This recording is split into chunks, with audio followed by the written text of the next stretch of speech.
Hey, this is Mr. Peavy, the mental health coordinator for the schools, and my trusty sidekick, Shep. Hey, Shep. Shep, I know, you think it's a little frou-frou dog, but I need man points here, but he and I run obstacle courses inside the house, jumping on the couch and those kind of things, and play tug of war and those kind of manly games. So, can you say hi, Shep? Hi. So anyway, what I want to talk to you about is just been a long time since we've talked about your mental health, how to be happy, how to handle the stress and all this. And so, what I want you to focus on is that none of us know what's going on. And one of the greatest stressors is the unknown. And so what you can control is how you react to it.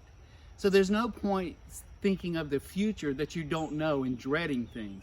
One thing you can do is when you get worried about stuff or sad, you can write stuff down. Because this thing of going crazy is about stuff going circling around in your head. And if you write it down, it has a place to come out. Another thing you can do that'll change your mind and the way you think of things is to think of things you're grateful for and write them down. I'm grateful I have a place to live. I'm grateful I have people who care for me. I'm grateful to have work from school. Yeah, really. Because when you do schoolwork, it feeds your brain. It keeps your brain firing. It keeps your brain growing. And I'm not going to say you have some kind of alien big head from doing your work, because it's not going to grow like this, but it's going to keep making connections with you in your brain, and that makes you feel good. The other thing is to look at your whole family or whoever lives in your house as a team, because sometimes you don't get your turn, and sometimes it's not your turn, and sometimes you can't get what you want. But if you think of a team, sometimes it's your turn to carry the ball, sometimes it's your turn to shoot in a basketball game, sometimes it's your turn at bat. And the rest of the time, you need to be supportive of those around you.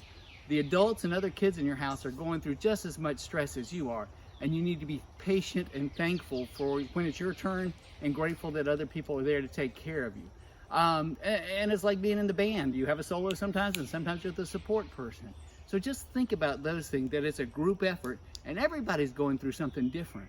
So remember that as far as your role goes. And feed your brain with extra stuff too. Learn to do card tricks, learn a new game, learn new hobbies. This is a great time for it. And speaking of things to do, man, get some kind of physical exercise.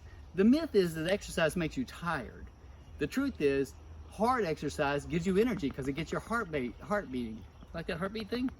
And that also feeds your brain. So go outside, do some jumping jacks, do some push-ups, kick a soccer ball around. If you say, Mr. Peavy, I'm not good at sports, that doesn't matter. What matters is you're getting your heart pumping, and that feeds your brain also with things called endorphins that make you feel better and put you in a better mood.